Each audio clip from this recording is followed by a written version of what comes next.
মালয়েশিয়ার একটা ভালো জিনিস দেখলাম যে ওখানে প্রাইমারি লেভেল থেকে মানে স্কুল লেভেল থেকেই এই মাদ্রাসা এবং মানে জেনারেল এটা আলাদা করে করে কোনো প্যাটার্ন করা নাই, এটা একসাথেই প্যাটার্নটা করে দেয়। মানে আপনি স্কুলে ভর্তি হলে স্থানীয় স্কুলে বা কলেজে যেভাবে তারা সিস্টেম করেছে, ইসলামের বুনিয়াদী শিক্ষাটা বাধ্যতামূলক শিখতে হবে। যে কেউ তাদের সিভিলিয়ানদের মধ্যে যে কেউ ইমামতি করতে পারে। মাশাআল্লাহ, এটা আমাদের করা উচিত ছিল না? আমরা কি মুসলিম প্রধান দেশের অধিবাসী না? আমরা জোর দাবি জানাই যে শিক্ষা ক্ষেত্রে একটা আমূল পরিবর্তন নিয়ে আসতে হবে ইনশাআল্লাহ। একদম প্রাইমারি লেভেল থেকে ইসলামিক শিক্ষাকে আমাদের দেশে বাধ্যতামূলক করা হোক। মাদ্রাসার শিক্ষা মাদ্রাসায়, আবার সেকুলার শিক্ষাতে, এই দুদিকে চলছে। তাহলে একজন ব্যক্তি যে স্কুলে ভর্তি হলো, আপনার ছেলে এখানে 10 বছর পড়বে, এসএসসি পরীক্ষা দিবে, এইচএসসি, তারপর অনার্স মাস্টার্স, এই 20 বছরে ইসলামটা শিখবে কি? যতটুকু শিখছে এই শিক্ষাটা তো প্র্যাকটিক্যালি প্রয়োগ করতে পারছে না।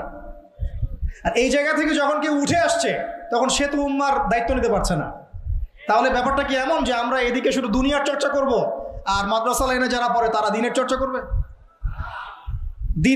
দিন চর্চা করার, দিন পালন করার, প্রচার প্রসারের আমাদের কোনো অধিকার নাই? তাহলে এই শিক্ষাটা অর্জন করলে কি আমরা কি সবাই কি খারাপ হয়ে যাব? আমরা ইসলামিক শিক্ষা শুরু থেকে দেওয়ার চেষ্টা করি বাচ্চাদেরকে, প্রাইমারি লেভেল থেকে, আমাদের বাচ্চারা কি নষ্ট হয়ে যাবে? এই জিনিসটা আল্লাহ পাক আমাদের সমস্ত ঊর্ধ্বতন কর্তৃপক্ষদেরকে বোঝার তৌফিক দান করুন। আল্লাহ পাক আমাদের ঊর্ধ্বতন কর্তৃপক্ষদেরকে এই বিষয়টা বোঝার তৌফিক দান করুন যে ইসলামী শিক্ষায় কল্যাণ ছাড়া অকল্যাণ কিছু নাই। এখানে যদি অন্য ধর্মাবলম্বী কেউ থাকেন, সে তার ধর্ম চর্চা করবে, কোনো সমস্যা? আমরা আমাদের ধর্ম শিখবো ইনশাআল্লাহ। তো এই জিনিসটা আমাদের বুনিয়াদী শিক্ষা। এখন যদি আপনি না পারেন, এখন আপনার কাছে ওই পাওয়ার নাই, ক্ষমতা নাই, ইমপ্লিমেন্টের সুযোগ নাই, তাহলে কি করবেন? এখন আপনার জন্য কিছু অপশন খোলা আছে। এক, স্থানীয় বরেণ্য ওলামায়ে কেরাম যারা আছেন তাদের সাথে পরামর্শ করে সিলেবাস তৈরি করে নিয়ে পড়াশোনা করুন।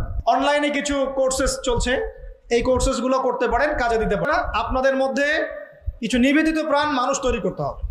প্রত্যেকটা জায়গায় একটা করে দারুল ইলম মানে জ্ঞানের মার্কাজ দরকার। কিসের দরকার? জ্ঞানের মার্কাজ। এখানে মসজিদ, মাদ্রাসা, ঈদগাহ সব মিলে একটা ক্যাম্পাস থাকতে হবে। এখান থেকে দ্বীনি ইলম শেখানো হবে, ছেলে মেয়েদেরকে দিন শিক্ষা দেওয়া হবে, মা বোনদের জন্য দিন শেখার ব্যবস্থা থাকবে, জেনারেল শিক্ষিত ভাইদের জন্য কোর্স থাকবে, দাওয়াতের মেহনত থাকবে। এভাবে যখন একটা কমিউনিটি গড়ে উঠবে তখন বাংলাদেশের মধ্যে আরো আমূল পরিবর্তন আসবে ইনশাআল্লাহ। আল্লাহ পাক আমাদের সবাইকে এই কথাগুলো বোঝার তৌফিক দান। আমিন। তো কথা বললে ভাই অনেক কথা বলা যায়, মোটা দাগে 5টা আমাদের কর্তব্য এখন আল্লাহ পাক আমাদের সবাইকে করার তৌফিক দান করুন।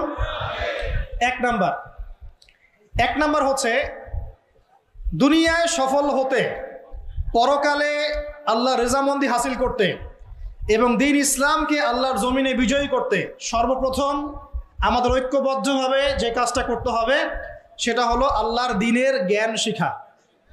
আল্লাহর দ্বীনের জ্ঞান শিখা, ইলম অর্জন করা। একদম মুখস্থ করে নেন আজকের লেকচার। কি অর্জন করা? ইলম অর্জন করা, দ্বীনি ইলম অর্জন করা। আপনি দুনিয়াবি ইলমে ডক্টর, ইঞ্জিনিয়ার, পাইলট, ব্যারিস্টার, জজ যাই হন, দ্বীনি ইলম অর্জন করতে হবে। আপনি যেই হন